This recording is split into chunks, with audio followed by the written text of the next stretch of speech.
Okay. Good evening, everybody. My name is Alton Doss. I'm a transportation planner with Arlington County Department of Environmental Services. Tonight is this month's, the month of February's Bicycle Advisory Committee meeting.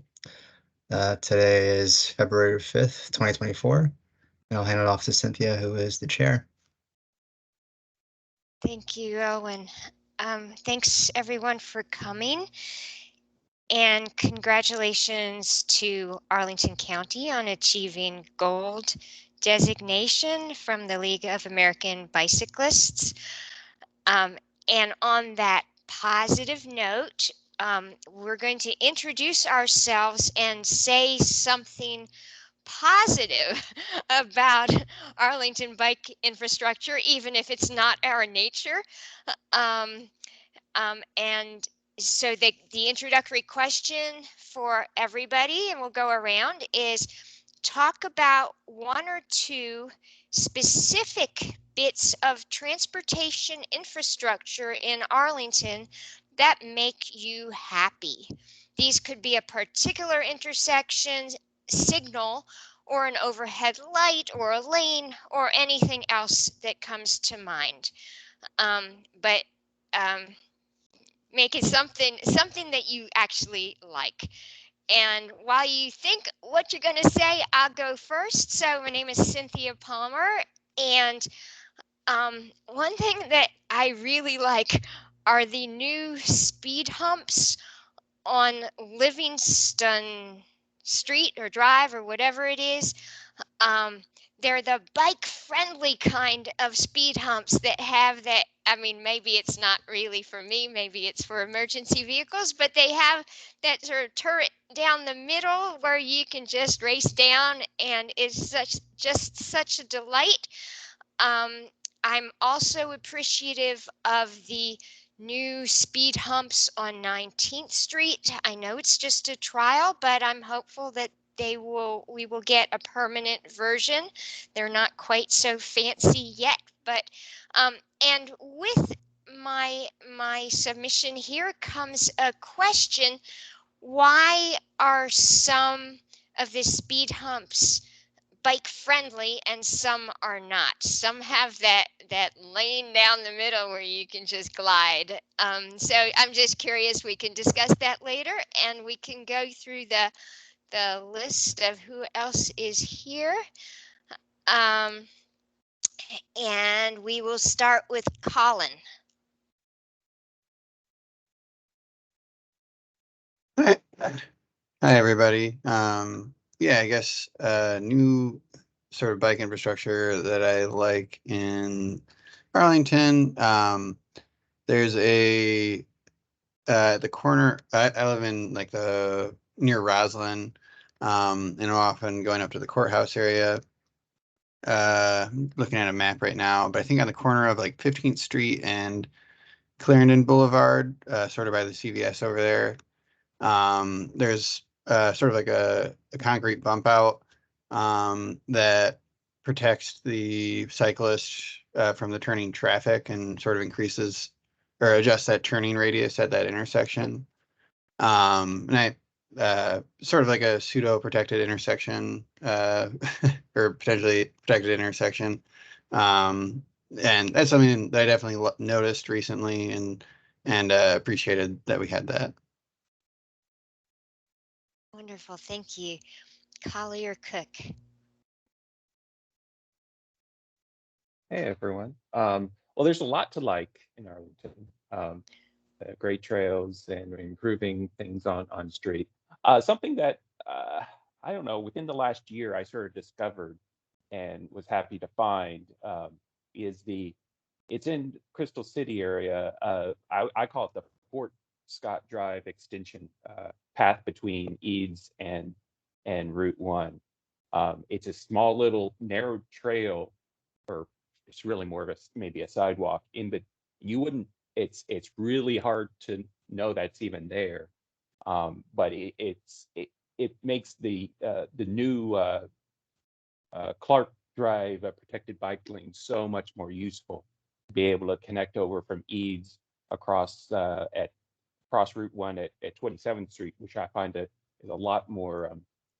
It's a bit tamer than trying to cross up by in like 23rd Street and then go up the new South Clark Street protected cycle track. So that little connector between Eads and Route 1 by Fort Scott Drive is something I really do appreciate. Thanks. All right, I will have to check that out. And next we have Ellen. Hey everyone. I'd say my favorite piece of infrastructure that I've seen recently has been that protected cycle track in Boston. It's between Wakefield Drive and Glebe. It's fully protected with like a concrete barrier that's planting alongside it. And it basically serves as like a feeder connection to the Custis Trail. And I really do appreciate it because it's kind of like a snippet of what's to come. Hopefully, that all of our bikeways will look like that eventually in the county, to be fully protected with like permanent concrete infrastructure with plants and flowers and something that's not just great for safety and for comfort, but also something that's aesthetically pleasing for everyone who's not even biking in the way. Nice. All right, Eric Goodman. Hello. So I'm Eric Goodman. I'm the liaison to the Pedestrian Advisory Committee and currently the acting chair of the Pedestrian Advisory Committee.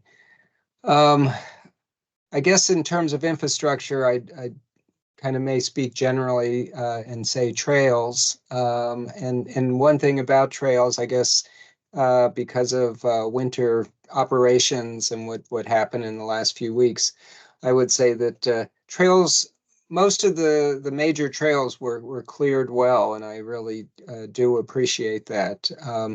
They were cleared in a way that I could still cross-country ski along the side and take advantage of that and also bicycle if I wanted to. So I would say trails did a much better job, and I'm sorry, this is a little bit on the negative side than some of our protected bike lanes, which basically nobody got to them. So, but anyway, yeah, I would say our trail clearing, the operations work, whoever did that work, I really appreciate that. So. Agreed. Mike Hanna. Okay, yeah, so yeah, the protected bike lanes on Wilson and Clarendon, I actually like where we have them and where people respect them. The bump out at CVS is nice, though Nart Bus tried to kill me there last week, but because they do kind of come right back in.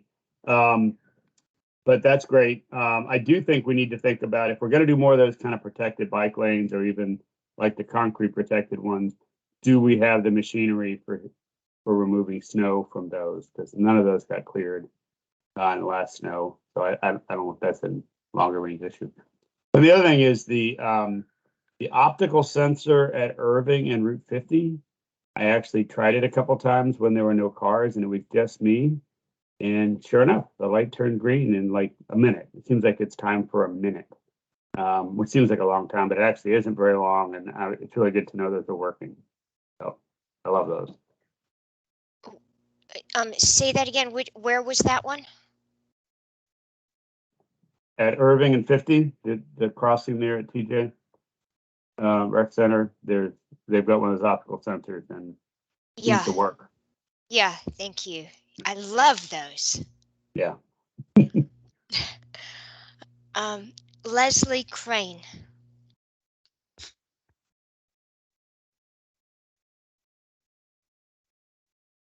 This is my first time to this group. I been riding my bike rather actively for the past couple years and been appreciating seeing the new protected lanes come in Clarendon, and I ride down towards Ballston.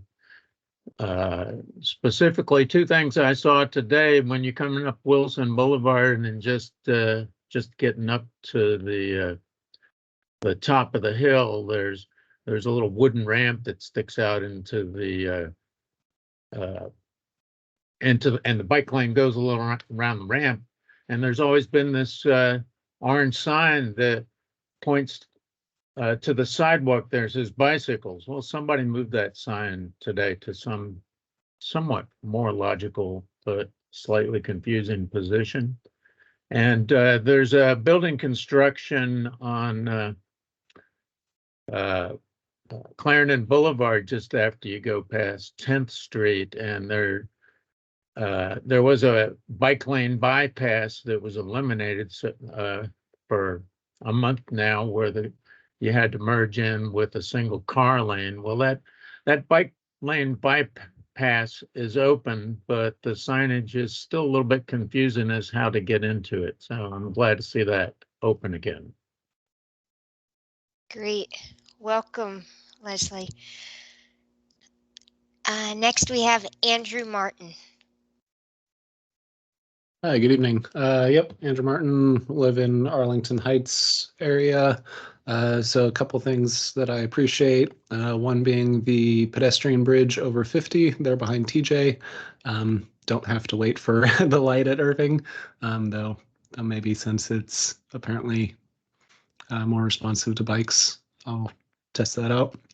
As well as the trail that was only finished in the last, I don't know, 5 years, the Washington Boulevard Trail, especially from 2nd Street down to Rolfe Street, I find pretty convenient in my travels. Thank you. Great. Mary. So I would say I've become a big fan of the two-stage turn boxes. And I know not everybody likes them, but I do. And so my favorite one that I use all the time is the one at Fairfax Drive in Quincy, because a lot of times that's the way I ride into work. I'll make the left onto Quincy and then end up getting on the Custis. And I can make the left from the left turning lane, but I much prefer to go to the turn box and then just come across on the next light. So that I use all the time. And also, this is more on the walk side, but I remember when they put in the RRFB in my neighborhood. I live in Bluemont, right at the Safeway on Wilson.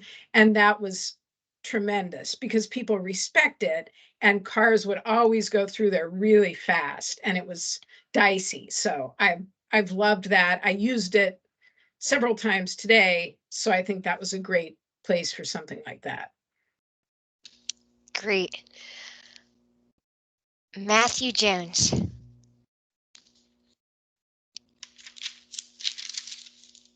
Good evening, one. It's Matt Jones from the National Lighting Bid. Happy to be here. Well, happy Black History Month. Two of the things that infrastructure, wanted to speak on that brings excitement to me are the complete streets. That is, half of the complete street that's been installed on Southeast Street between 12th and 15th, right at Amazon HQ2. If you have the privilege to ride it, it's pretty nice, not only for cyclists, but also pedestrians and transit users. So really excited for that. And also on the transit side, the expansion of the BRT from Alexandria to the 5 finishing up at Penang City. I'm really excited for for that project to be finished. So thank you. Great. Noreen. Hi, everybody. Well, I guess I want to echo what Eric and others have said too about having the trails cleared when it was snowing. That was very nice. And another thing is maybe more speaking as a pedestrian, but occasionally when I'm biking, this helps me too. I actually like the sidewalk bump outs at the corners and the islands in the middle of some of the wide streets. Those have helped me dodge cars and stuff before, and I think it's a lot of people don't like those bump outs and say that it's a boondoggle and all that business, but I think that they're good safety features, and they've helped me whether walking or.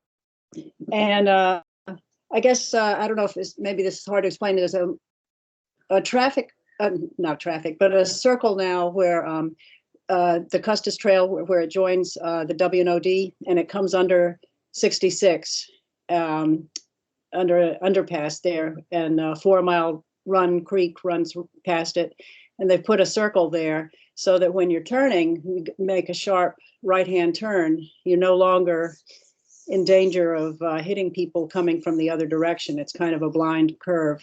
And so I like that circle there. I don't know if I'm explaining it well or if you can picture where I'm talking about, but anyway, I like that. So I think that was a good improvement. That's been there a couple of years, but it's I think it was a good thing to do. Great, thank you. And now we have Paul Munier.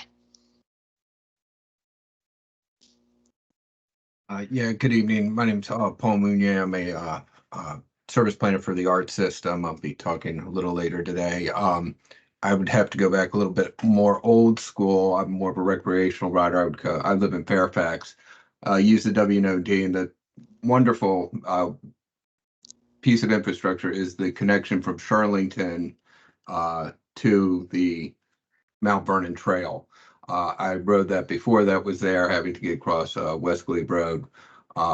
It's so lovely too that I really enjoy that piece of infrastructure. I know it's a little older, but Great. Randy. Well, I would have to say that my favorite piece of infrastructure is the protected bike lanes, and that's partly because I use them. Like I didn't know about Elwyn's cycle track. I will do that. I don't ride in that block. I will ride miles to get around riding in that block and similar type of traffic.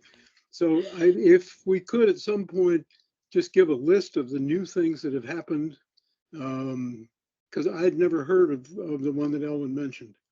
I'd also like to say that pedestrian bridge across Arlington Boulevard at Thomas Jefferson cost us 2 students. So, we're not paying that kind of price anymore to get infrastructure upgraded, which is a really good thing. Thank you. Thank you. Aaron.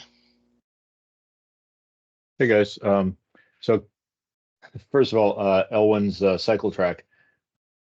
It's a block long. It's great for a block, but that's about it. And I've several. It's Randy. It's by the where the old Blue Goose Marymount building. It's that block, so I'm sure you know it. I've seen cars on it a few times, so it's not as protected as we need. Thank you, Aaron. Yeah. But what I really like, I love seeing all the green paint showing up. I think that's a really nice, clear message. I feel much better about hitting cars with my bike when they're parked in there because it's so obvious that they shouldn't be there. I feel bad if it's just white lines, that cars park on top of, but green paint is so obvious. And then I also love seeing all the no right turn on red things. And if we can catch up to DC and now Alexandria with some of these no right turn on red things, I think that'd be awesome. So I love when I see it, and I love seeing it even more. Wonderful. Me too. Who did I miss? Did anyone pop in? I think we got everyone. All right, so why don't we move right along? Hey, Cynthia, just real quick, Noreen, if anybody already said this, I left for a few seconds to go get my dinner out of the toaster oven. But anyway, did anybody answer your question about the speed bumps having the cutouts in the middle? No. I can answer that. I can answer that, Cynthia. Oh, yes, please. The cutouts in the middle are for fire trucks to go over. Those are not speed humps, they're speed tables. And the fire trucks, if they have to go over a speed hump, have to slow way down to avoid damage to their undercarriage. So on the routes that are designated as fire routes and not on the others, the county is has always put in the ones with the channels in the middle, so the trucks could go screaming with their sirens right down the middle of the street. Yeah, same for ambulances, like on around hospitals and stuff. Those roads have those cut out so that ambulances can go over them quickly. And yet 16th Street does not have them, for example. They have the humps, but not the tables. They don't have the notches, the channels.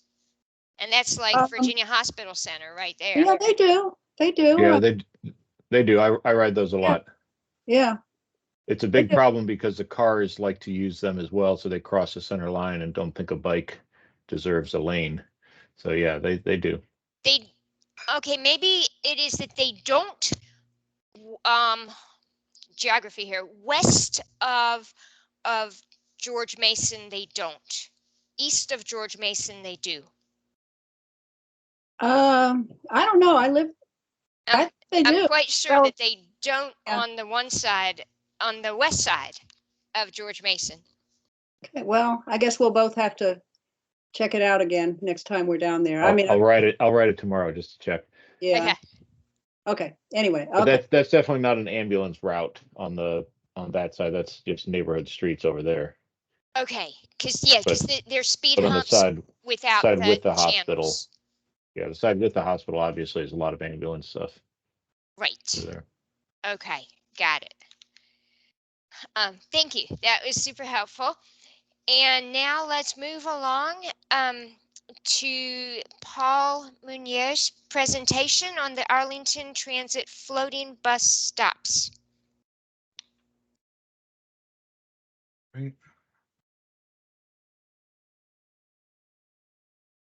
Second.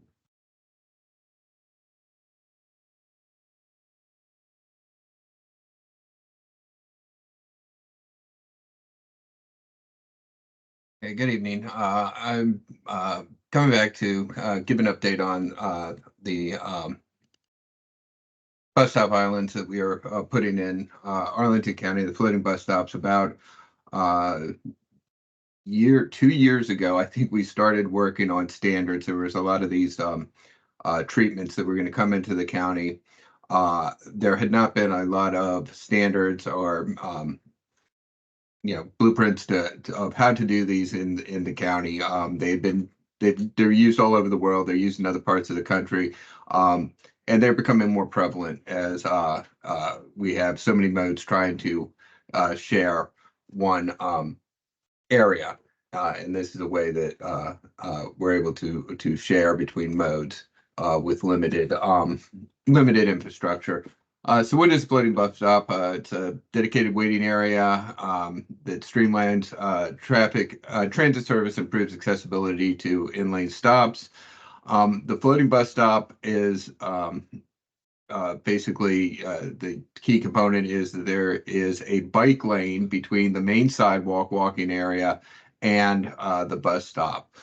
So you can see here is the sidewalk, you have the bike lane, and then you have the bus island where people can load onto the bus.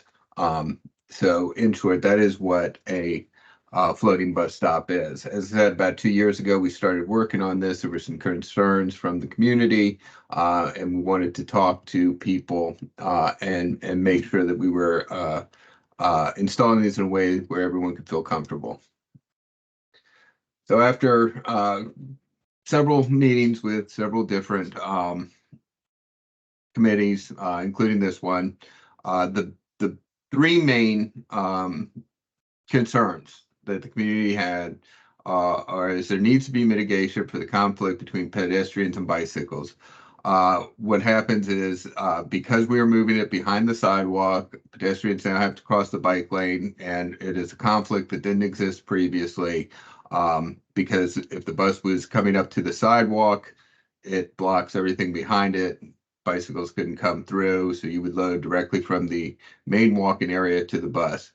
The second concern we heard is wayfinding with individuals with low vision.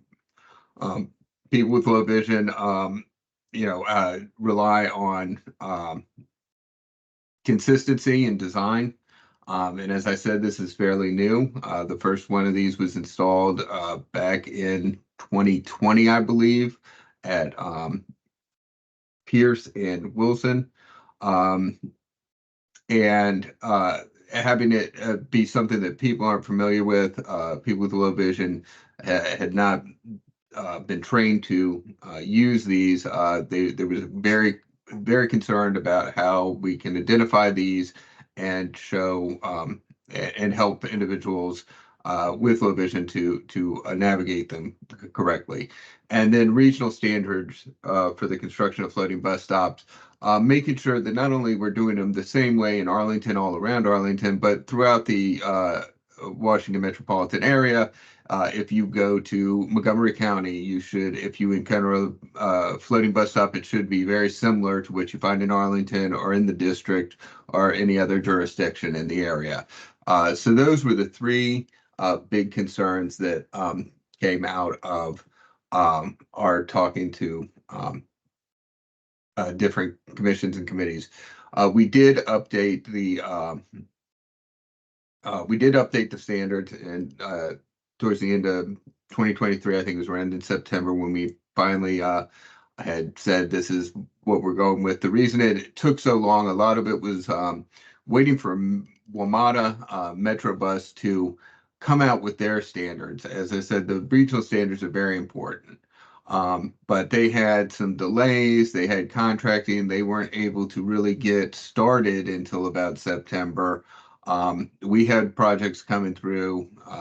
We went with the standards that we have. As WMATA was developing their standards, they pulled a lot of information directly from what we were doing in our standards. They pulled a lot of information directly from what Montgomery County was doing, who took sort of a lead in the installation of these treatments. So once we get past the standards, we're talking about implementation and design guidance. And as I said, we worked on a lot of these. And what's coming up quickly soon. And this presentation was is kind of a cribbed presentation from a meeting we had with WMATA. There are still concerns that they are hearing from their, particularly the accessibility committee that they have for WMATA on the installation of floating bus stops. We had a meeting with them to ensure the one thing we want to make sure is that if we are installing these, that WMATA bus feels comfortable serving these. There is a lot of WMATA service in the county, and often where these are installed on main corridors, obviously that's where the bulk of the WMATA service is. So we have worked with them continuously to make sure that we are installing these in a way that they feel comfortable serving them. These are a couple projects that are coming up very quickly that you can see here on Clarendon and North Pierce and the South Walter Reed Complete Streets project. Just, again, a little background guidance for the street design and operation comes from the Arlington County Master Transportation Plan. We have the Arlington Transit Bus Stop Guidelines and Standards, which was updated in 2023 to include the bus stop island guidelines. And then WMATA has updated their guidelines for design and placement of transit stops, which now includes floating bus stops.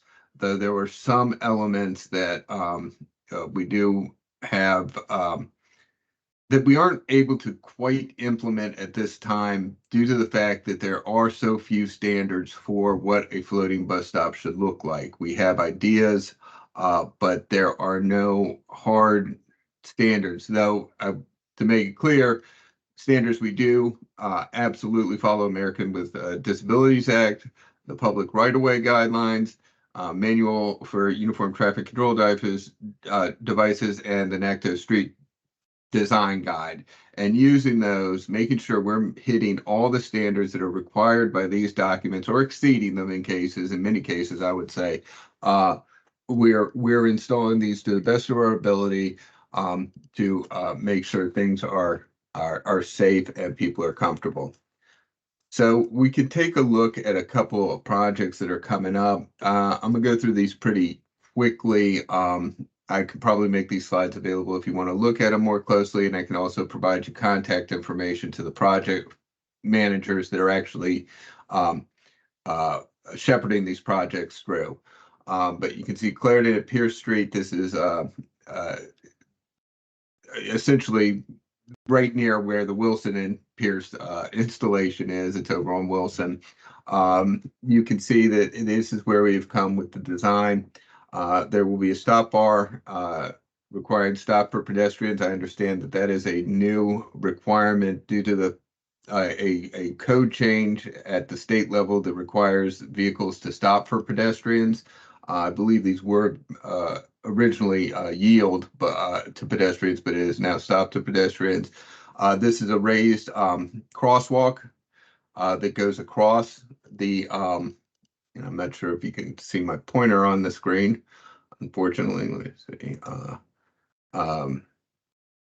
Well, there's a raised crosswalk. The crosswalk, the one to the left, and I think that would be west, has a raised crosswalk, and then the primary crosswalk at the intersection, which does have a ramp and cutaway to get across there, with 5x8 pad and bus stop, and I believe a shelter to the west, and you can see the trash receptacles there also.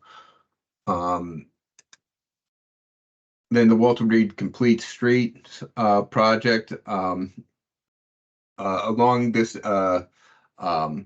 alignment, there's going to be I think 4 installations of floating bus stops. And the ones at where you see the Arlington Public Schools project area, they will actually be constructing the stops in that area. We're working on the design right now, but once the design is complete, they just, I think it makes sense with the construction they're doing there already. The mobilization, it's, you know, a little more cost effective for them to take on the construction versus us. But again, as I said, we will be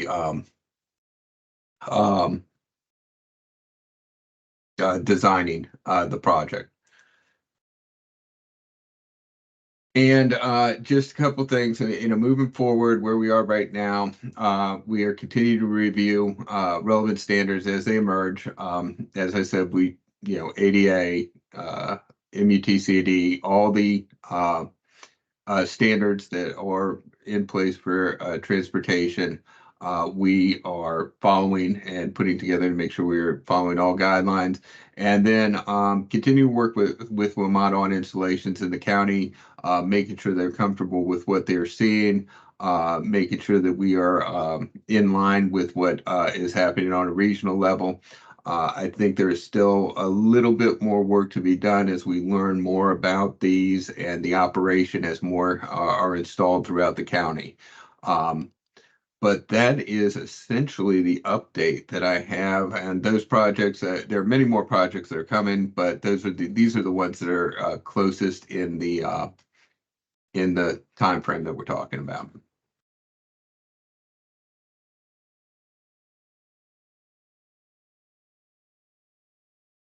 Thank you so much. Should we go into questions now? I see Andrew Martin has a hand up. Hi. Yeah, thanks, Paul. You mentioned kind of the regional cooperation. I know DC, at least on like 14th Street, has some floating bus stops. Any kind of lessons learned from those designs? I can point to some that I'm aware of.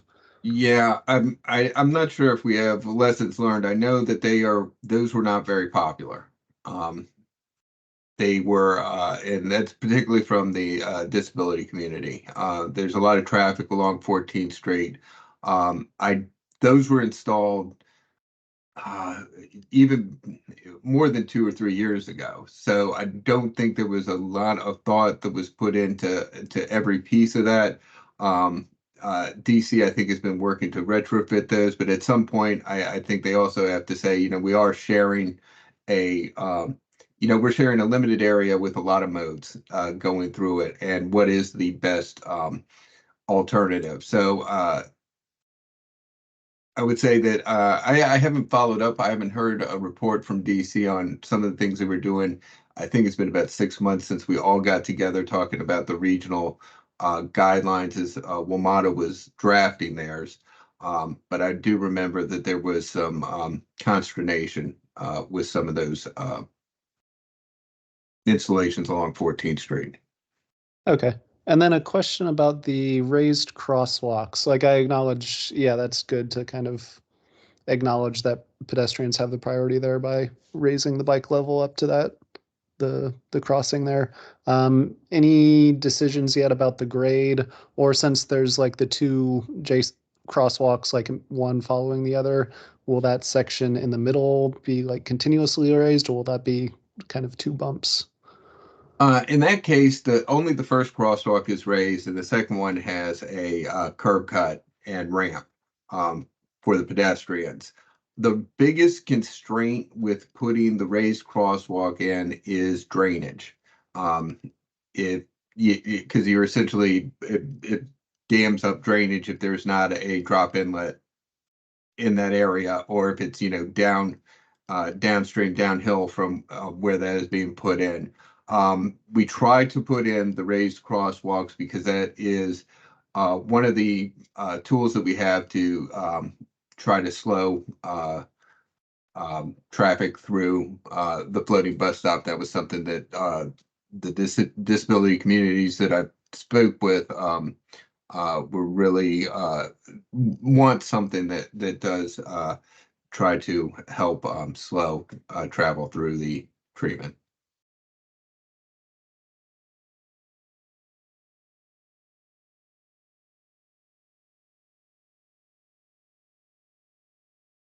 Thank you. That was really interesting, and I so much appreciate your conscientious effort to try everything, read everything, talk to everyone.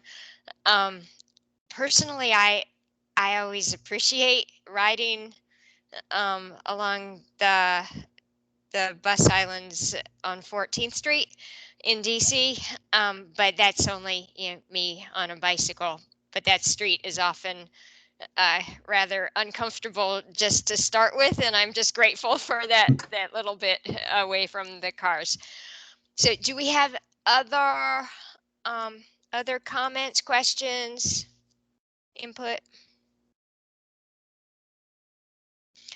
Just a comment, Leslie Crane here. It seems like if drainage is a problem, you could have what in effect a bridge where the raised crosswalk is. But well, I actually belay that. I forgot. I was thinking wrong. But it seems like putting those that kind of design in, anybody who's a bike commuter is just going to want to get out in the regular traffic lane.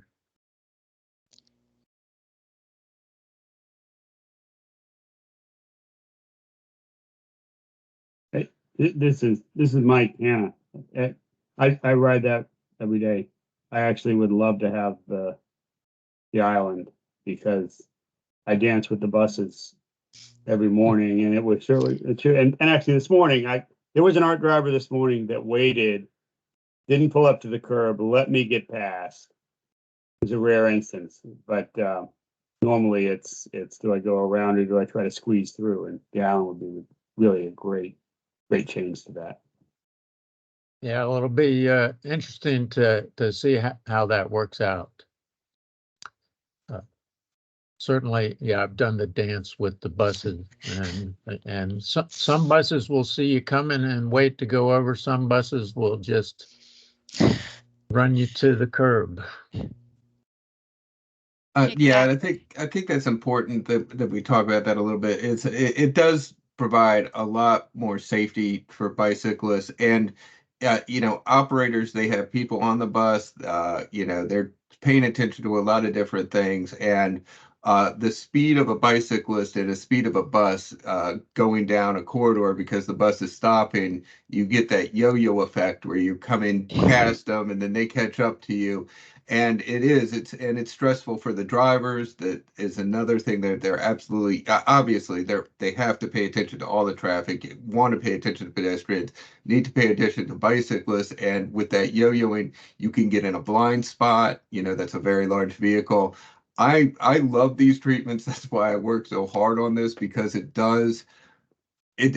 helps our drivers. It gives them one less thing to think about, so to speak. Obviously they have to be on guard for anything at any time.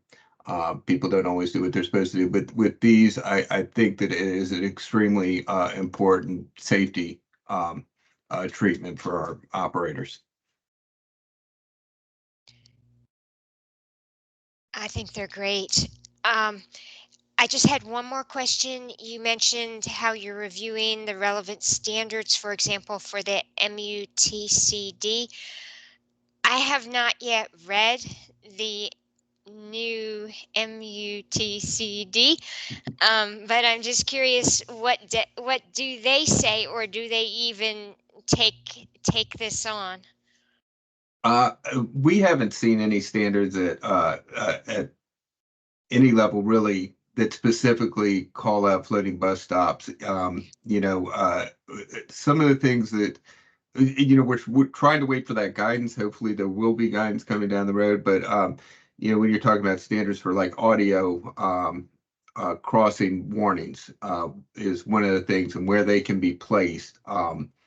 And right now, that is one of the things that the community of people with disabilities, they would like to have an audio warning at every crosswalk there is, but you really can't put one at every crosswalk. They need to be at the intersection. And then when they're at the intersection, they don't necessarily just allow you to cross the bike lane, it's to cross the whole intersection. So and then the pedestrian beacons, we don't want to put those up all over the whole county. And we really don't think it's necessary to have a pedestrian beacon at a crossing to a bus stop across a bicycle lane. And when you put that up, it could be confusing to the people in the traffic lanes if there's not a crossing all the way across traffic. So it's standards like that that we're trying to keep track of. I do think they are going to be looking at this in the next few years, from what I understand. Talking to some of the engineers, I'm not an engineer, I'm a planner, but I work very closely with them, and they have more of their finger on the pulse of that. Right. Thank you so very much. This was exciting, and I will have to check out these locations that you mentioned before and after, and see what happens. So much appreciated. Are we good? No more questions? All right. Thank you, Paul. Thank you. And now we're going to move to Eric Goodman, just recovering from COVID, but has agreed to give his presentation nonetheless. So thank you to Eric. All right, I'm going to try and share my sheet here. Let's see, I think, let's make certain I get that up. Let me know when you see that. Yes. Okay, great. 1 second here. All right, I guess, all right, I can't expand. I wanted to expand so I can also see comments here, but it doesn't look like I can do both, though I thought I could. Let's see, yeah, I can do that. All right, so let me go through. So I guess let's give a little bit of background here. So we sent a letter to the county manager. This actually was initiated when Wei, the head of transportation, said to us, we'd really like your input as we go into the next CIP. If you can pull that together and send that to the county manager, that would be great. So the Bicycle Advisory Committee and the Pedestrian Advisory Committee got together and we came up with a list. And the county manager said, "Hey, thanks so much for this list of priorities. It's great timing. But can you tell us what we should maybe not emphasize as much?" So I'm going to walk us through what's in the current CIP. And you can see it up here. I'm just going to walk through it. I'll try, just in order of time, I'm trying not to hit every single thing on the list here, but do want to walk through it. Anything that's highlighted in yellow are items that we've already recommended. The ones that I've highlighted in gray are ones I'd like to maybe talk a little bit about. So we'll just walk through this. So first So one, just to clarify, so Eric is looking at the the current existing. CIP. In other words, these were decided on before, and County Manager Schwartz is wondering whether he can downgrade any of the current ones or not. So Right, right. And every 2 years, this gets redone. And we're looking at 10 years out, and every 2 years they're looking at re-emphasizing priorities. So anyway, I'll just walk through this. I think the first one we've already, this is the Army Navy Country Club Trail. This is that, really, there's stairs that we're talking about at this point that would be going, would be the connector basically from the Hoffman Boston School over to Army Navy Drive. So that's a little north-south connector that we have to take advantage of, or we'll lose the opportunity. We'll lose the easement that the country club is giving us. So I think we've already recommended that. The next one, the Army Navy Complete Streets, that's already in the hopper, and that should be done in the next year or so. I think it's in design right now. So that one, not much we can do. That one's moving forward. The next one is the Bike Arlington is kind of like a big area on bicycle projects, and certainly Ellen could talk about it a little bit more. But the largest thing in there is the cemetery wall, 25 million for that. We've already recommended that, so I don't think at this point, or I don't think that's something that we would de-emphasize. But maybe Ellen can tell us if there's something in even that he thinks in the Bike Arlington Fund that maybe could, where they could take something out of. So let's see, Boundary Channel Drive interchange, that one pretty much finished. So there's not, that one's going to go out of this effort anyway. So pass that one. Bridge renovations and replacements, I didn't really have a lot to say about that. That's usually based on the age of the bridges and the needs. So not much on that one. Capital Bike Share, I think that's pretty much, we'd all agree. We want to keep funding Capital Bike Share. Maybe someone feels otherwise, but I think that's pretty much one of our priorities that we want to keep. Columbia Pike Complete Streets is pretty much winding down. It's almost to the end. It was a very large project, but it's really, really towards the end. So there's not much we can say about that one.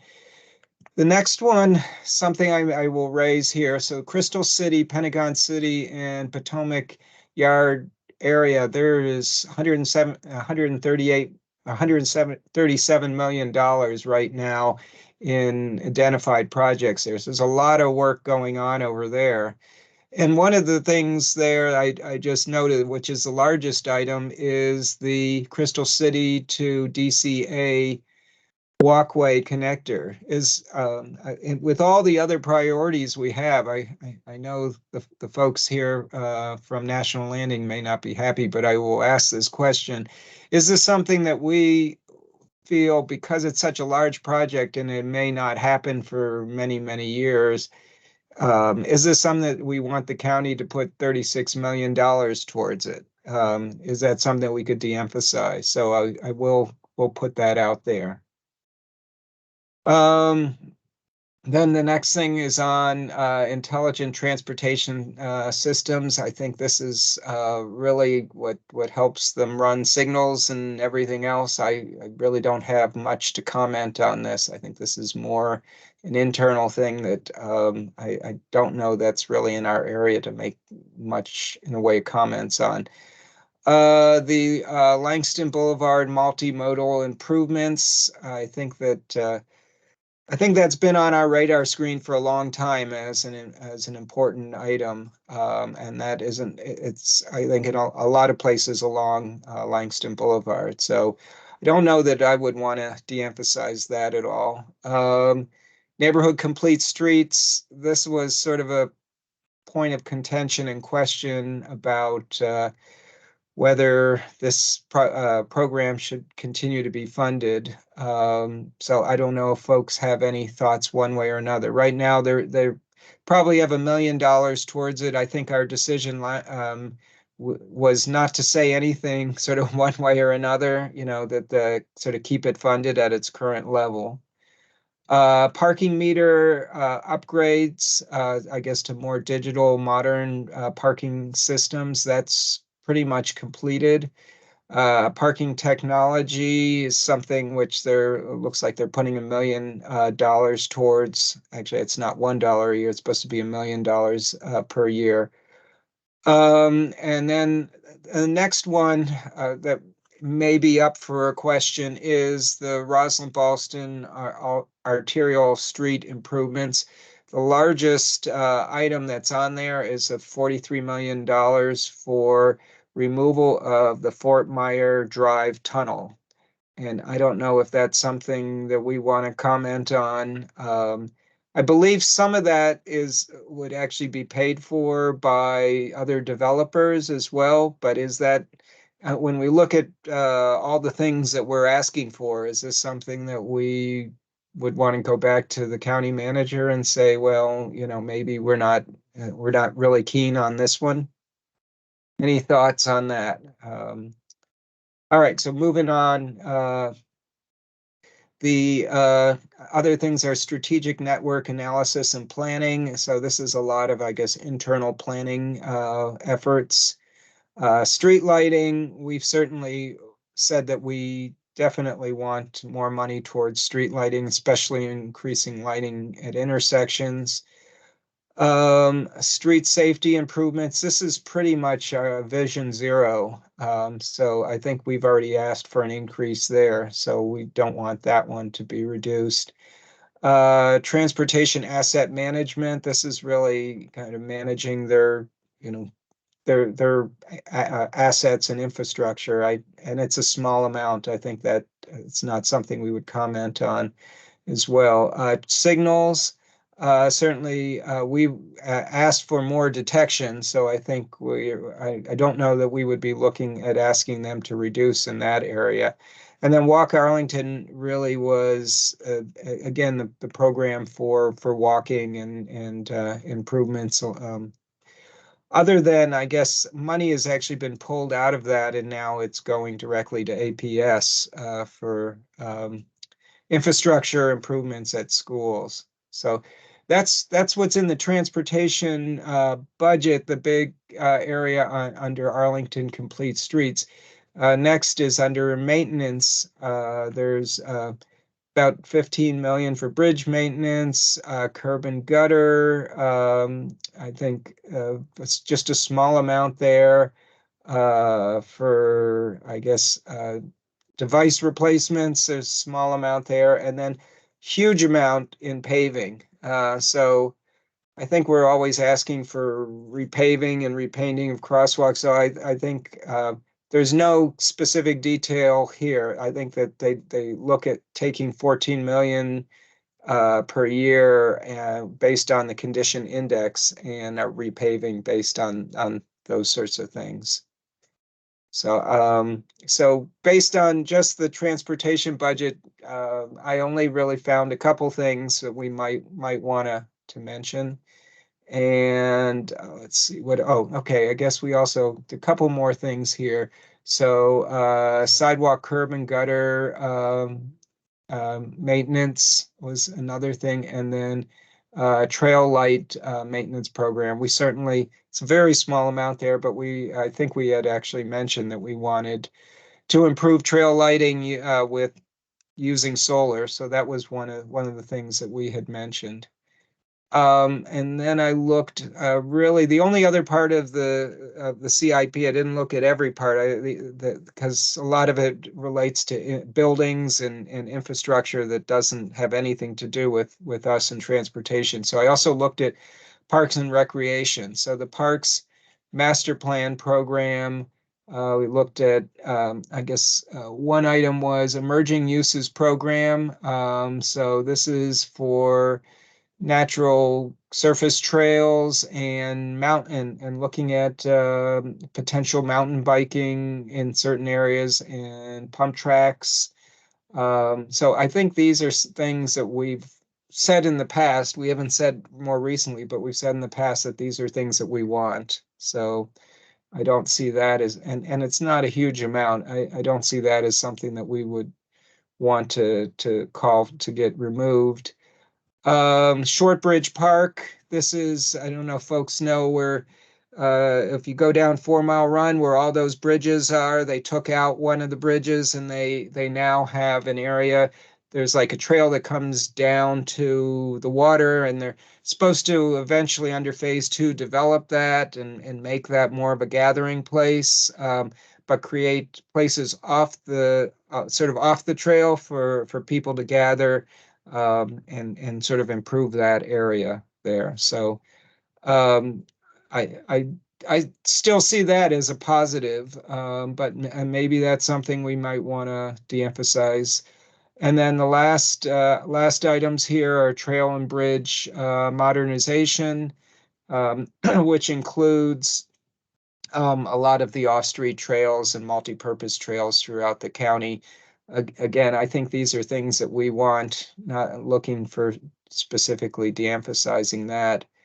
And then one other item there for feasibility studies and implementation that also could have some, I guess, transportation aspects to it. So this is what's in there now. I guess since I guess I'd like to open it up for a little bit, if we have a few minutes to get some feedback from folks. Are there any areas that people feel we could tell the county manager maybe we put less emphasis on these? I mentioned a couple of them. I mentioned that tunnel in Roslyn, and then also, even though I like the concept, I'm not sure it's our highest need is that Crystal City to National Airport or DCA connector. So, what are folks' thoughts on that? And I see Mike has his hand up. So, Mike, why don't you start? Kind of more of a question. I can't remember the Fort Myer project. I assume that's bringing that all up to an at-grade street. Did they present ever to us and anybody? Is that going to be kind of a complete street with bike infrastructure and everything when they bring that up, or do we know? I don't know the answer to that right now. I know they're trying to certainly improve getting around Roslyn, and going through that tunnel is really a car function. But is that one of our priorities when we look at all the other priorities, such as like the crossing in Shirlington and other things like that?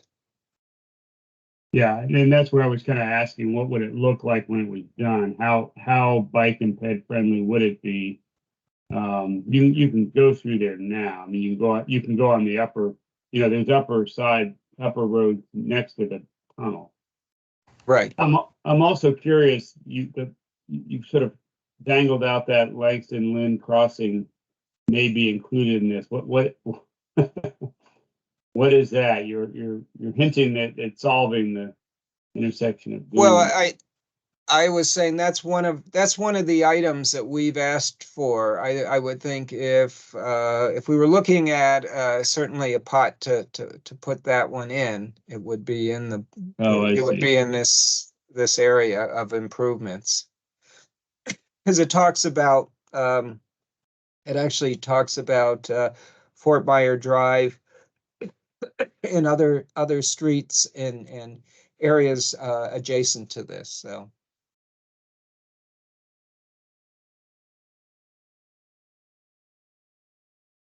Any other thoughts?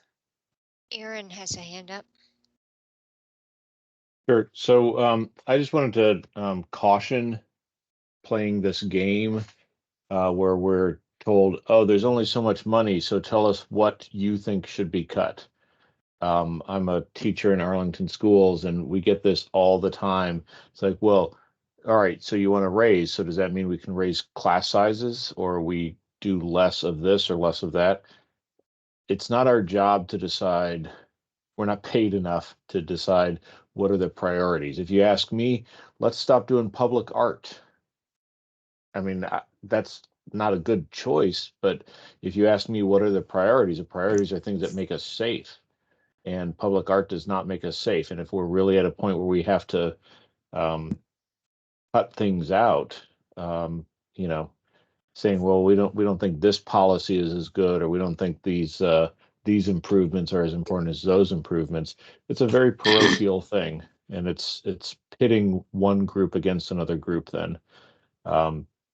So I'm wary of some of this prioritization within our bailiwick of saying these are, we can rank order these things and where we think these are crazy high priorities or high priorities or less in our zone. That doesn't mean they're less important. They're just less in our zone. That's all. Well, we could, this is sort of cheating in some ways. We could go back to them and all the projects we know that are winding down in the next 2 years, we could say you could cut those out.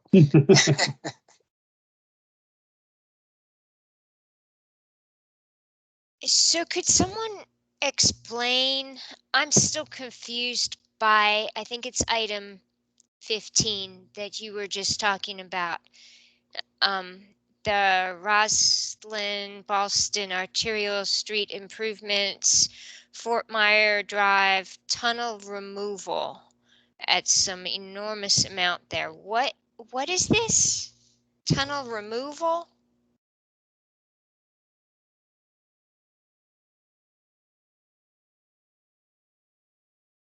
I'd just like to briefly comment. It looks more like a bridge to me, but I guess it's a tunnel.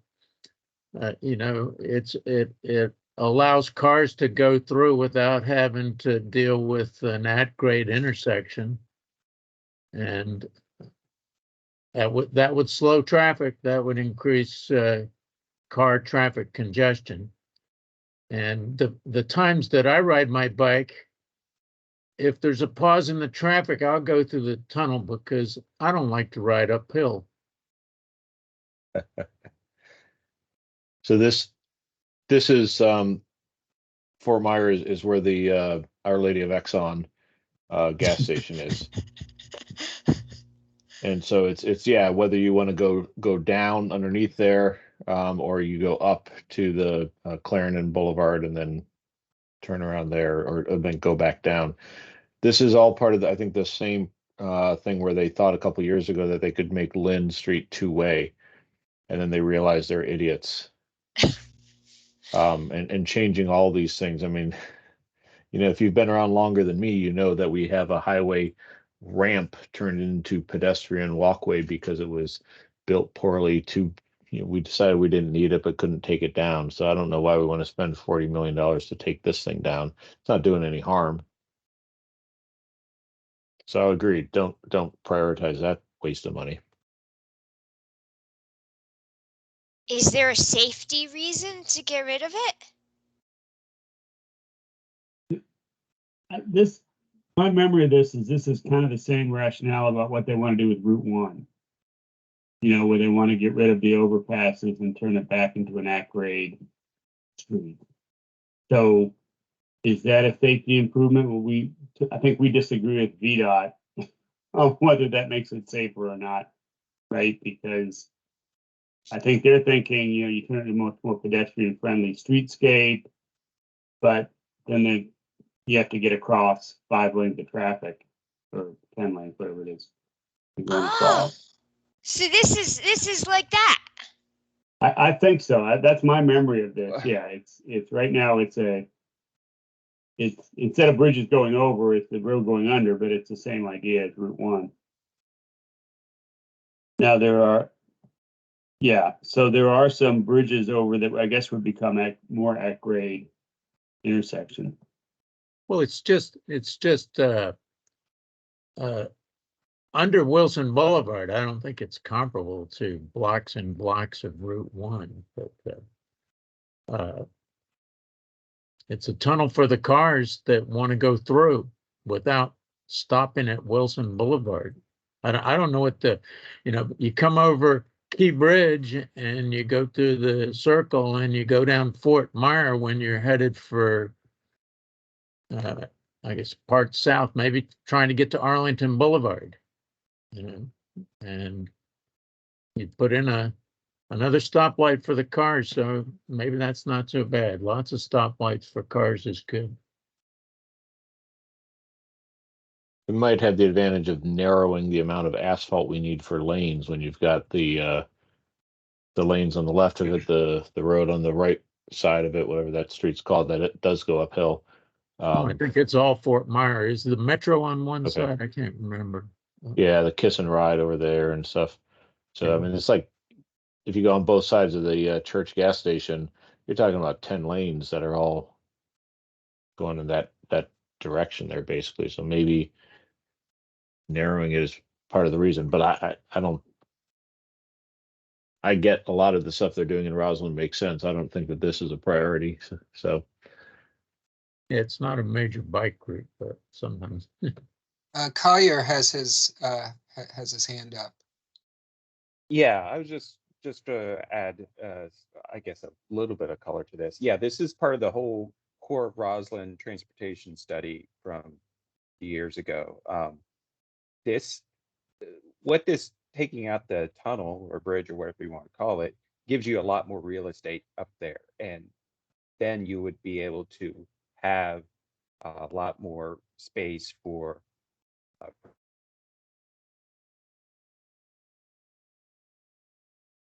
or if I recall correctly, this had to be done before you could do some of the other protected bike lanes.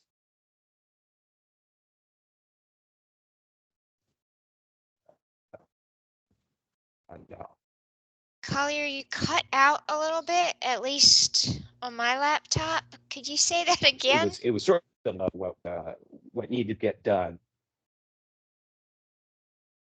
I'm sorry? You cut out, so I couldn't hear all that you said. Maybe you could give a summary of what you just said in case anyone else missed it. I'm sorry. Yeah, I'm at work and we don't have the greatest internet connections here. Just saying that it's a part of the core Roslyn's transportation study. It sort of has to get done, if I understand it, first. And there's also other funding sources associated with this, and so I'm not going to add to the conversation whether we should or shouldn't go forward with it. But I believe they're asking for grant funds for this work, so or already have. So I don't know if that would impact our decision here tonight or not, but it's not just a traditionally county funded type project.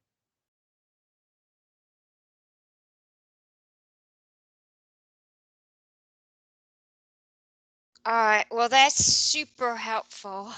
And I think we should probably explore this a little bit more. And at least, even if we can't figure it all out, at least raise questions with Mr. Schwartz.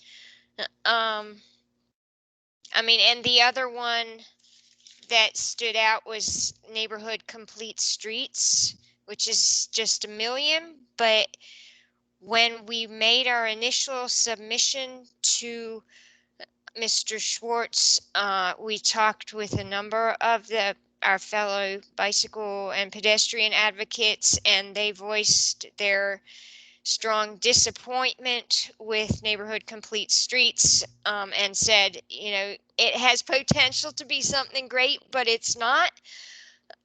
So we might want to, look at those two. Yeah. Anyone else?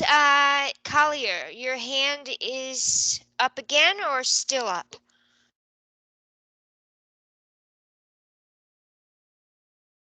Sorry.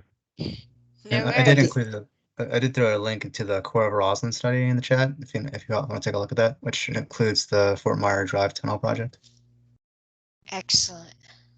Did Okay. anybody have any thoughts on the other one, the Crystal City to DCA connector, which currently has a lot of issues and problems associated with it. I don't think they've worked out how it's going to go from point A to point B at this point. I mean, I like,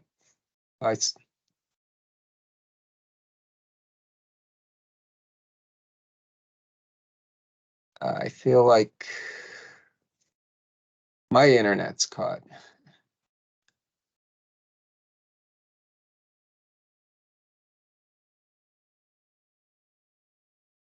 Yeah, I think you're frozen now, Eric. Okay.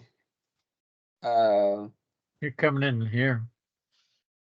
You're doing better. Okay. I can hear you. I don't know if you can hear me. If you want, you can try turning your camera off. Sometimes that helps. Can you hear me okay? Yes. Okay. All right. Yeah, I just wondered, the other one is, do we want to say anything about the Crystal City to DCA connector? It looks like I think it's a good project. It's certainly one that Amazon wants to do, but do we want the county to throw in $36 million towards it?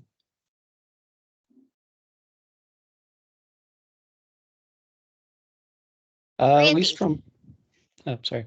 Yeah. Sorry. Do we want to say anything about it?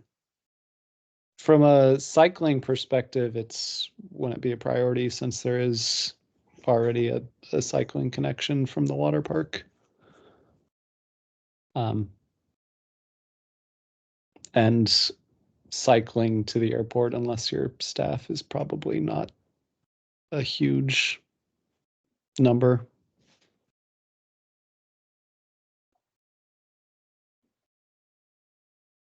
Well, I know we have a transit connection certainly to the airport with, right at the metro, but actually getting from Crystal City is not an easy process, and it includes walking through garages. But it sounds like even with this this current plan, it's going to land in a garage anyway, so you're going to be walking in a garage for part of it potentially. Not the current plan. The current plan has you off at the north end of the Metro Plaza, so you won't be going into the garage at all. So, but just again, I don't want to be a wet blanket here, but this is a project is sort of bigger than Arlington County. Yeah, I think you're right. 36 million is a lot, and do we want to be the ones to try to stop the project, because that's what would happen? I guess the question is it a big priority for us? The table.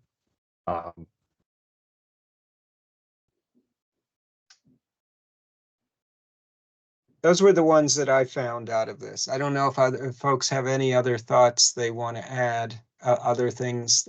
Again, this is what I gleaned from this.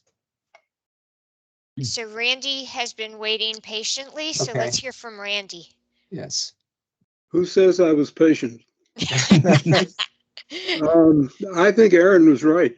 We got no business going through here and whatever the opposite of cherry picking is, pulling out things that we think are not important. I think what we need to do is reiterate the recommendations that we have made. Those are the things that we know about.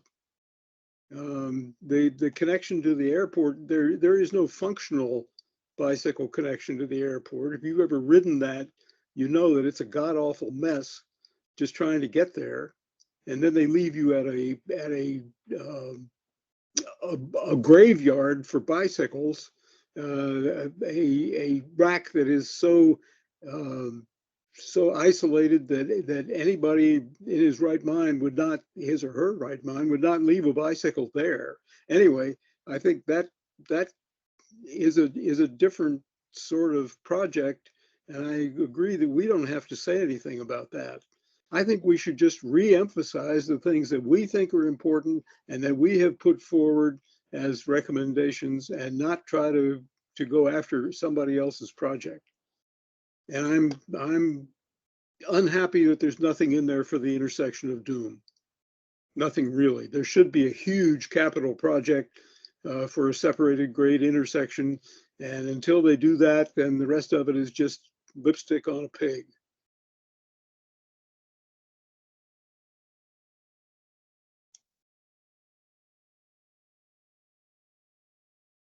Thank you, Randy. As I've said multiple times, the reason I'm a bike advocate is because of the intersection of Doom.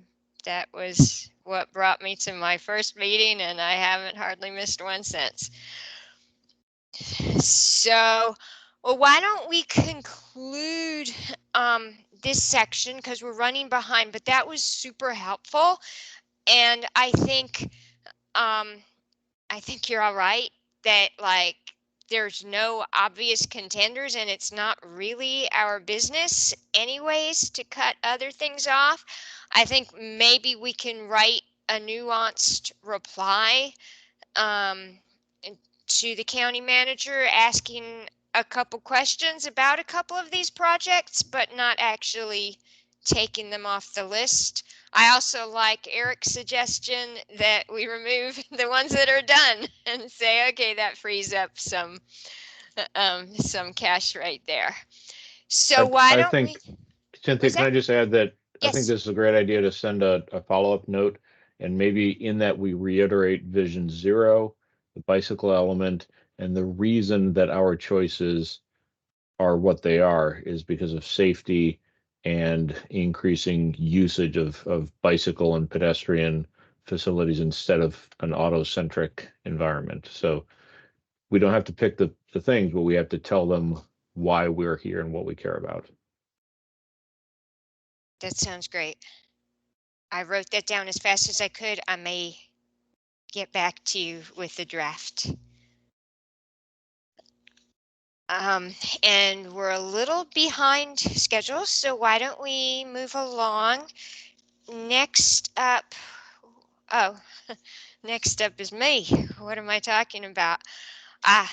So next up we are discussing our next meeting, which will be focused on VDOT Route 1.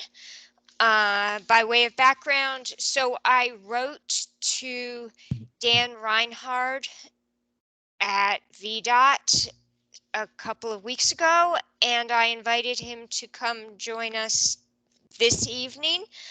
And of course, he was not available this evening, and I don't think that VDOT is ready to meet with us, but they said that they would be happy to their team to meet with the BAC and the PAC on March 13th. So that's our day, that's our evening. And Pam and Eric I guess Dana had the excellent idea of meeting at the metro station beforehand in Crystal City, because and having an in-person meeting at the Longbridge Aquatic Center. It would be a hybrid meeting on March 13th, so you could either come to Longbridge Aquatic Center or view it online, and those who wish could meet at the metro station beforehand, and we will walk and bike over together to take a real good look at 18th Street and the underpass and that whole strip to know exactly what we're talking about. Let me see what else. That was pretty much what I have down. So what are people's thoughts about doing a backpack meeting in March on March 13th? It would be a hybrid meeting, and again, with an optional walking, biking component. Does that sound good?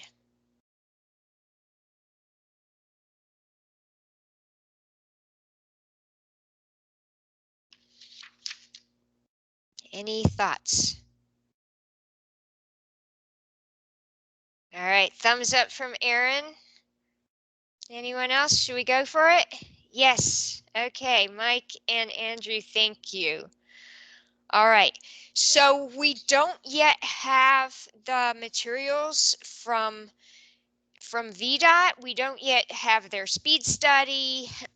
We don't yet have their phase 2 reports, but hopefully by then we will be able to, review whatever is ready for us.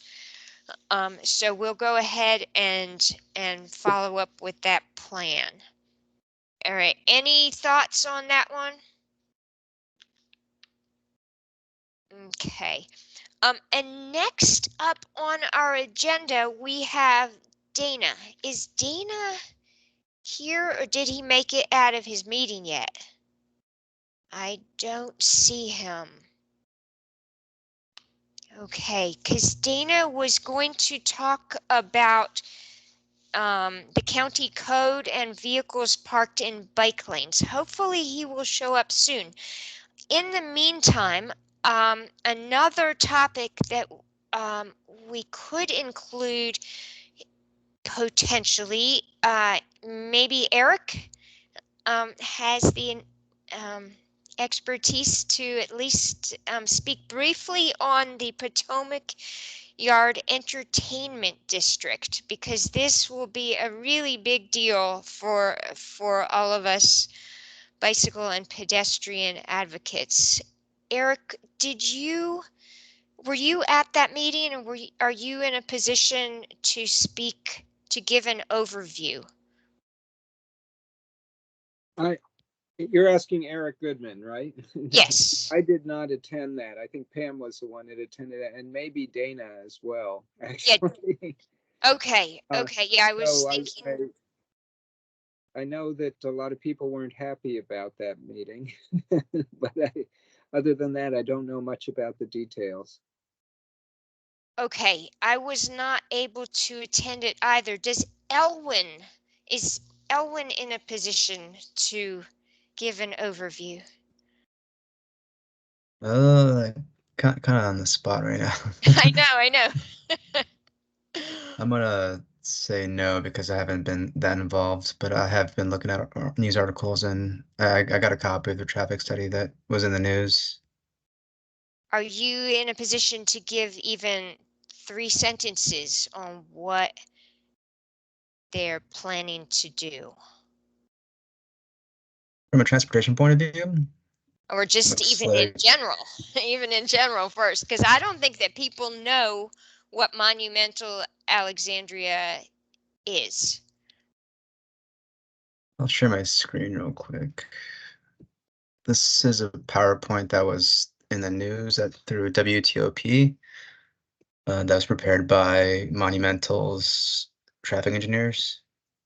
So just going through this, there's a lot of you know, analysis that they put into this, into trip distributions and mode splits. They're comparing different stadiums with what they're proposing to do. Yeah, from a high level point of view, if you're not familiar with the Potomac Yard area, this is the area that's kind of on the border between Alexandria and Arlington along the 4 mile run. It's where that Target is along Route 1. There's a new Potomac Yard metro station that was just built by Metro. And right now, they're currently constructing a new Virginia Tech campus. That was part of the deal to get Amazon. And then on these parcels to the south, they're proposing to build a new arena that would house the Washington Capitals and the Wizards, with a new entertainment district and I believe a new performing arts area. But yeah, I could share this slide deck with you guys. I'm just sifting through this right now. But from a high level point of view, they're proposing to do all this, and they're looking into getting state funding to get some new improvements for bus travel. Looks like they want to make some alterations to some of these intersections to get to the site. They want to build parking in the form of garages, and there's talks of even having a water taxi. Yeah, like I'm not liberty to discuss all of these things because I haven't been too involved yet. I see Kevin has a hand up. Maybe Kevin knows more. Well, I question for Elwin. Was this the presentation that was just given like within the last couple days? Or has this been floating around a little bit? Oh yeah, so this is the one that just came out. I know like at least like 2 weeks ago, the town hall with the Senate District 38 and some of the state reps, at least as of 2 weeks ago, like none of them had seen anything. So I feel like there is just not a lot of information that has been circulated, even amongst those who presumably will be the ones, signing off on a state deal. So I know that I've been on jury duty for the last like week plus, so I've been a little bit out of it on my emails, but I know that there was the meeting the other day. So I'm looking forward to at least reading through the slides, one that you helpfully shared here. But yeah, from my understanding, there just does not seem to be a lot of info about the project and as a whole, to say nothing of like the transportation and the transportation impacts.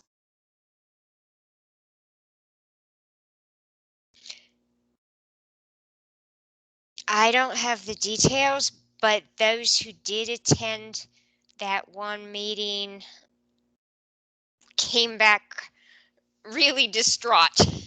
And there has been a lot of email traffic. People are very, very concerned, and certainly this will be part of our discussion with VDOT next month, because it seems like the whole VDOT premise was that they were going to reduce the number of cars, and therefore it was okay to have this at grade crossing because they're keeping the numbers down, and apparently the numbers are going to just balloon because of these the Caps and the Wizards stadiums and all of the sort of additional car traffic that would be coming. So anyways, I guess that's it for now. Dana has a presentation for us all, but he's still engaged in that other meeting, the Libby Garvey meeting, together with Pam and Steve and others.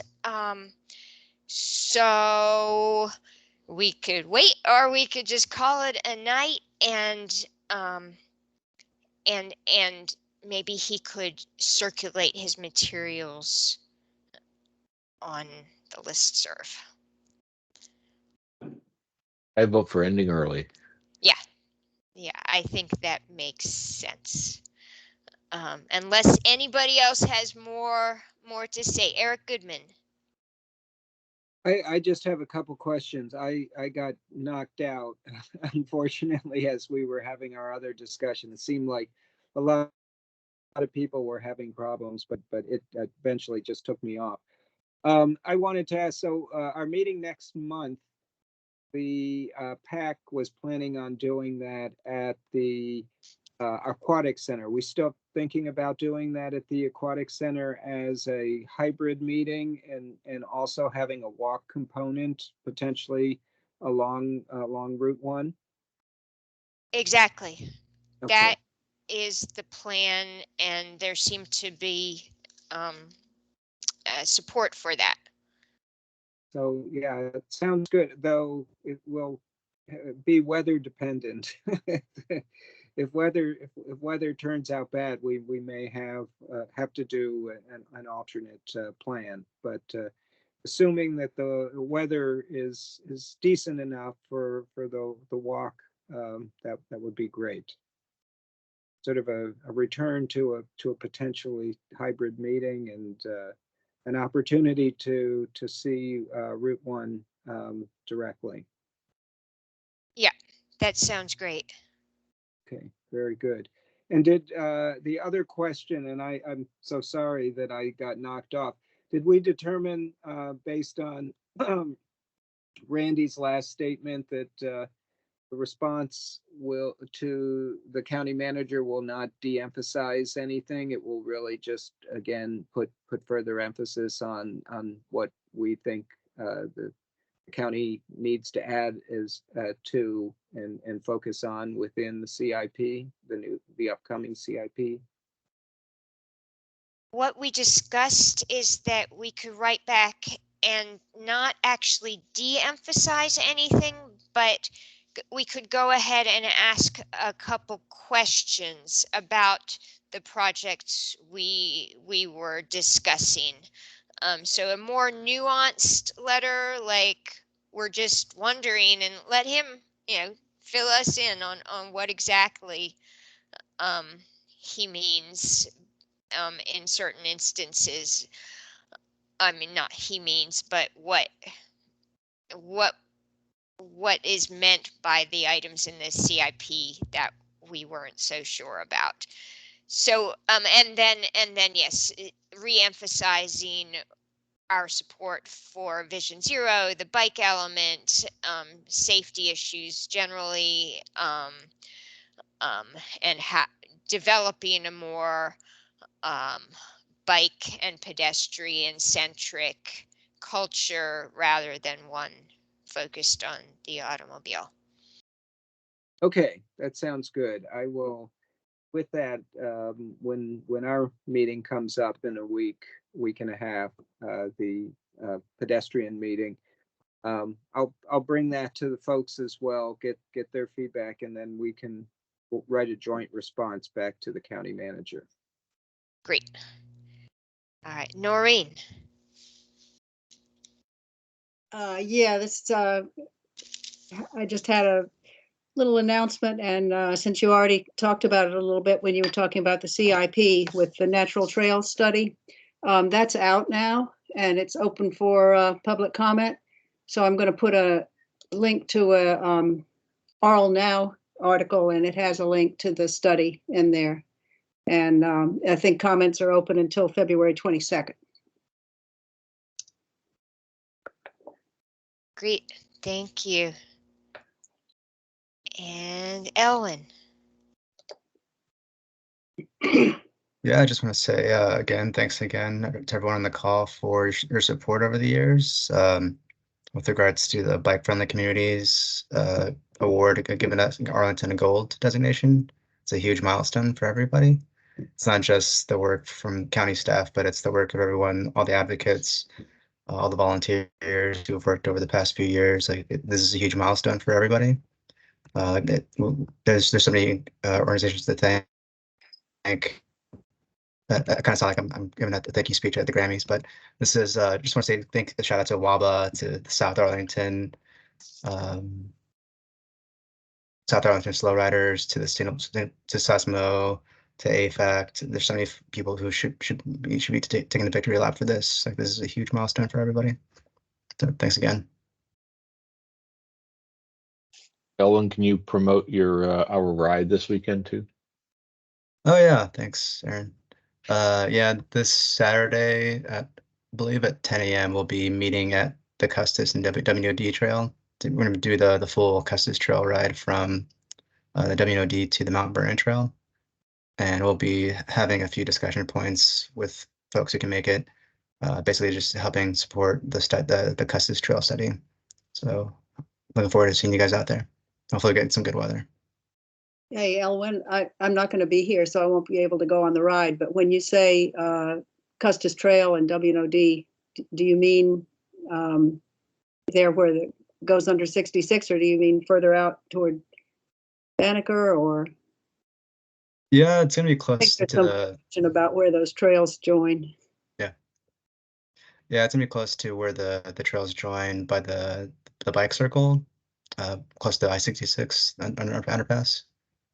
There's like it kind of tees up, and there's like a little kiosk there, some benches, Yeah, and some wayfinding. So I'll be out there. that's not far from like the Bon Air Park Right. is along there. Yeah, the picnic pavilion. Yeah, have a good time. I'm sorry I'm not going to be able to join you. Yeah, they'll definitely be missed. I wish we could get everybody, but yeah, everyone's busy. So I understand. And the ride's at 11:30, not 10 a.m. Sorry, looking at the wrong thing.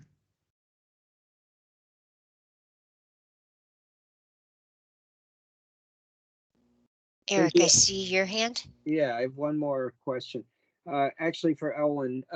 So we got gold. We've been silver for a long, long time. I guess the question is, what have you read the report, and what are the things that took us over the top from where we were before? That would be interesting to know.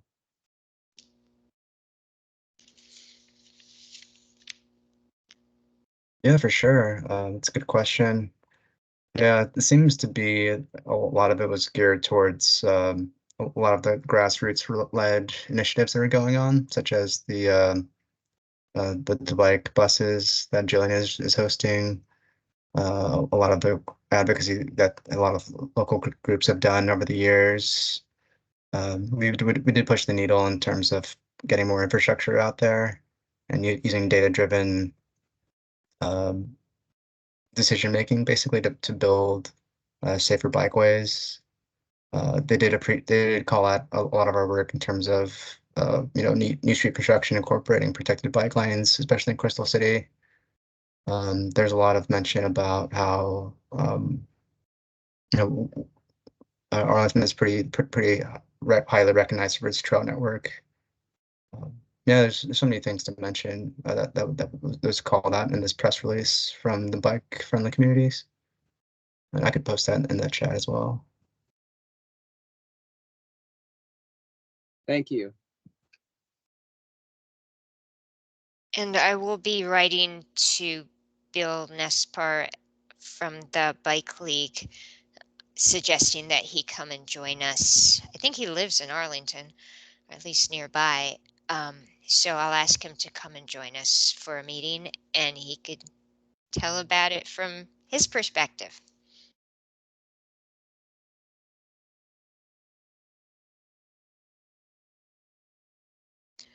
All right, it is 8:42, and Dana is not here, so that means he got swallowed up in his event.